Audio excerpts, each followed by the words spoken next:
ਅਗਲੀ ਖਬਰ ਵੱਲ ਚੱਲੀਏ। ਕਹਿੰਦੇ ਪਈ ਮਿਲੀਅਨਸ ਆਫ ਅਮਰੀਕਨ ਸਫਰ ਕਰ ਸਕਦੇ ਆ ਜੇ ਡੈਪਟ ਦੀ ਜਿਹੜਾ ਸ਼ੋਅਡਾਊਨ ਚੱਲ ਰਿਹਾ ਆ ਇਹਨੂੰ ਆਉਣ ਵਾਲੇ 30 ਦਿਨਾਂ ਦੇ ਵਿੱਚ ਸੋਲਵ ਨਾ ਕੀਤਾ।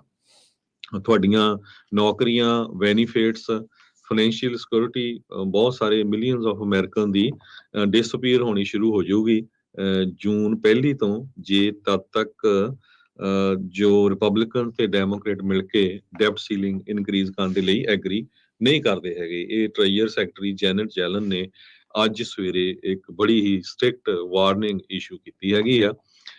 ਪਈ ਯੂਐਸ ਦੀ ਗਵਰਨਮੈਂਟ ਮਨੀ ਤੋਂ ਰਨ ਆਊਟ ਹੋ ਜਾਊਗੀ। ਮਨੀ ਰਹੂਗਾ ਇਹਦੇ ਕੋਲ ਜੂਨ ਪਹਿਲੀ ਤੱਕ, ਅਨਲੈਸ ਕਾਂਗਰਸ ਰੇਜ਼ ਕਰਦੀ ਹੈਗੀ ਆ ਬੋਰੋਇੰਗ ਅਥਾਰਟੀ, ਕਿ ਕਰਜ਼ਾ ਲੈਣ ਦੀ ਜਿਹੜੀ ਅਥਾਰਟੀ ਆ ਉਸ ਨੂੰ ਇਨਕਰੀਜ਼ ਕੀਤਾ ਜਾਂਦਾ। ਇਹ ਪਹਿਲੀ ਵਾਰੀ ਨਹੀਂ ਹੋਣਾ, ਬਹੁਤ ਵਾਰ ਹੋ ਚੁੱਕਾ ਆ, ਹਰ ਵਾਰੀ ਹੁੰਦਾ ਰਹਿੰਦਾ। ਪਰ ਜਦੋਂ ਵੀ ਜਿਹੜੀ ਪਾਰਟੀ ਕਾਂਗਰਸ ਦੇ ਵਿੱਚ ਮੈਜੋਰਟੀ ਹੁੰਦੀ ਆ, ਫਿਰ ਉਹ ਜਿਹੜੀਆਂ ਆਪਣੀਆਂ ਮੰਗਾਂ ਆ ਉਹ ਮਨਵਾਉਂਦੀ ਹੈਗੀ ਆ। ਕਾਂਗਰਸ ਦੇ ਵਿੱਚ 3 ਮੈਜੋਰਟੀ ਹੈ ਇਸ ਵੇਲੇ ਰਿਪਬਲਿਕਨਸ ਦੀ। ਕੈਬਨ ਮਕਾਰਥੀ ਉਹਨਾਂ ਨੇ ਆਪਣਾ ਜਿਹੜਾ ਪੱਖ ਆਲਰੇਡੀ ਪੇਸ਼ ਕਰਤਾ ਸੀ, ਤੇ ਇੱਕ ਟਾਈਮ ਦੇ ਉੱਤੇ ਪ੍ਰੈਜ਼ੀਡੈਂਟ ਜੋ ਬਾਈਡਨ ਉਹਨਾਂ ਨੇ ਕਿਹਾ ਸੀ ਵੀ ਮੈਂ ਇਹਦੇ ਨਾਲ ਐਗਰੀ ਨਹੀਂ ਕਰਦਾ ਹੈਗਾ। ਹੁਣ ਉਹਨਾਂ ਦੀ ਜਿਹੜੀ ਮੀਟਿੰਗ ਆ ਉਹ ਮਈ 9 ਨੂੰ ਪ੍ਰੈਜ਼ੀਡੈਂਟ ਜੋ ਬਾਈਡਨ ਉਹਨਾਂ ਨੇ ਸੱਦੀ ਆ। ਕੈਬਨ ਮਕਾਰਥੀ ਹੁਣੀ ਵੀ ਉੱਥੇ ਹੋਣੇ ਆ, ਮਿਚ ਮਕੋਨਲ ਵੀ ਹੋਣੇ ਆ, ਜੈਫਰੀ ਜੋ ਡੈਮੋਕ੍ਰੇਟ ਲੀਡਰ ਹੈਗੇ ਉਹ ਵੀ ਹੋਣੇ ਆ। ਸੋ ਹੋਪਫੁਲੀ ਕੁਛ ਨਾ ਕੁਝ ਜਿਹੜਾ ਇਹ ਫਿਗਰ ਆਊਟ ਕਰ ਲੂਗੇ, ਤਾਂ ਕਿ ਜਿਹੜਾ ਆਪਣੇ ਮੁਲਕ ਦਾ ਜਿਹੜਾ ਕੋਈ ਕਿਸੇ ਤਰ੍ਹਾਂ ਦਾ ਜਿਹੜਾ ਨੈਗੇਟਿਵ ਪੁਆਇੰਟ ਆ ਉਹ ਪੂਰੀ ਦੁਨੀਆ ਨੂੰ ਨਾ ਪਤਾ ਲੱਗ ਸਕੇ। ਜੀ ਬਿਲਕੁਲ।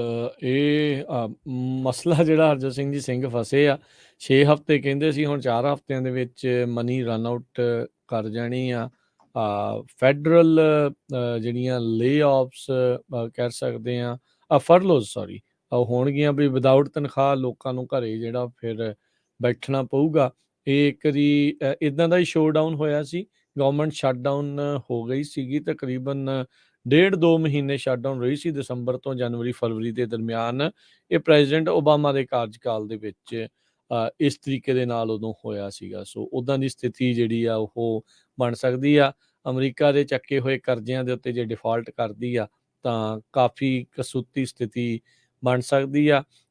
ਹਾਲ ਦੀ ਘੜੀ ਆਪਾਂ ਜਿੱਦਾਂ ਦੇਖ ਰਹੇ ਹਾਂ ਵੀ ਅਮਰੀਕਾ ਦਾ ਡਾਲਰ ਜਾਂ ਆਰਥਿਕਤਾ ਦੇ ਉੱਤੇ ਕਾਫੀ ਕਾਲੇ ਬੱਦਲ ਛਾਏ ਪਏ ਆ, ਤੇ ਜੇ ਇਹ ਸਥਿਤੀ ਬਣੂਗੀ ਤਾਂ ਫਿਰ ਅਮਰੀਕੀ ਅਰਥਚਾਰੇ ਦੇ ਲਈ, ਡਾਲਰ ਦੇ ਲਈ ਉਹ ਜ਼ਰੂਰ ਕਮਜ਼ੋਰ ਜਿਹੜਾ ਇਸ ਦੇ ਵਿੱਚ ਹੋ ਸਕਦਾ ਜੀ। ਬਹੁਤ ਸਾਰੇ ਸਰੋਤਿਆਂ ਦਾ ਕੁਐਸਚਨ ਹੋਊਗਾ ਵੀ ਡੈਪਟ ਸੀਲਿੰਗ ਕੀ ਹੁੰਦੀ ਹੈ, ਵੀ ਕਰਜ਼ਾ ਦੀ ਲਿਮਟ ਵਧਾਉਣ ਦੀ ਗੱਲ ਹੁੰਦੀ ਹੈਗੀ ਹੈ, ਵੀ ਕਾਹਤੇ ਕੀਤਾ ਜਾਂਦਾ। ਡੈਪਟ ਸੀਲਿੰਗ ਇਸ ਕਰਕੇ ਵਧਾਈ ਜਾਂਦੀ ਹੈ ਕਿਉਂਕਿ ਜੋ ਗਵਰਨਮੈਂਟ ਦੇ ਕੋਲ ਪੈਸਾ ਆਉਂਦਾ, ਰੈਵਨਿਊ ਆਉਂਦਾ ਸਾਡੇ ਟੈਕਸ ਦਾ, ਹੋਰ ਉਹਦੇ ਨਾਲੋਂ ਜਿਹੜੀ ਗਵਰਨਮੈਂਟ ਦੀ ਸਪੈਂਡਿੰਗ ਆ ਉਹ ਜ਼ਿਆਦੇ ਆ।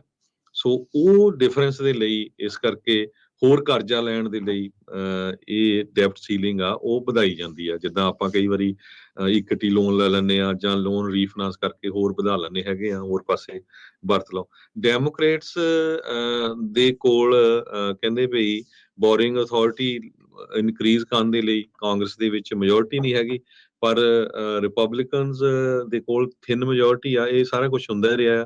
ਹੋਪਫੁਲੀ ਜਦੋਂ ਪ੍ਰੈਜ਼ੀਡੈਂਟ ਟਰੰਪ ਸੀ ਉਸ ਟਾਈਮ ਤੇ ਵੀ ਸਿਚੁਏਸ਼ਨ ਬਣੀ ਸੀ।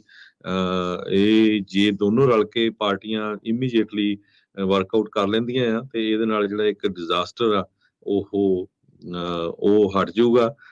ਪਰ ਇਹ ਪੋਲੀਟੀਕਲ ਬੈਟਲ ਇਸ ਟਾਈਮ ਬਹੁਤ ਵੱਡੀ ਜਿਹੜੀ ਆ ਚੱਲ ਰਹੀ ਆ। ਆਉਣ ਵਾਲੇ ਜਿਹੜੇ ਆਹ ਪੂਰਾ ਮਹੀਨਾ ਹੀ ਤੁਸੀਂ ਦੇਖੋਗੇ ਕਿ ਕਾਫੀ ਕਸ਼ਮਕਸ਼ ਦੋਨਾਂ ਪਾਰਟੀਆਂ ਦੇ ਵਿੱਚ ਡੈਪਟ ਲਿਮਿਟ ਨੂੰ ਇਨਕਰੀਜ਼ ਕਰਨ ਦੇ ਲਈ ਕਿਹੜੀਆਂ ਕੰਡੀਸ਼ਨਸ ਆ। ਰਿਪਬਲਿਕਨ ਜ਼ੋਰ ਪਾ ਰਹੇ ਆ ਵੀ ਸਪੈਂਡਿੰਗ ਘੱਟ ਕਰੋ, ਜਿਨ੍ਹਾਂ ਨੂੰ ਤੁਸੀਂ ਬੈਨੀਫਿਟ ਦਿੰਦੇ ਆ ਉਹਨਾਂ ਤੋਂ ਕੰਮ ਕਰਾਓ। ਸੋ ਇਹ ਸਾਰੇ ਜਿਹੜੇ ਮੁੱਦੇ ਆ ਉਹਨਾਂ ਦੇ ਉੱਤੇ ਜਿਹੜਾ ਡਿਸਾਈਡ ਹੋਣਾ ਹੈ।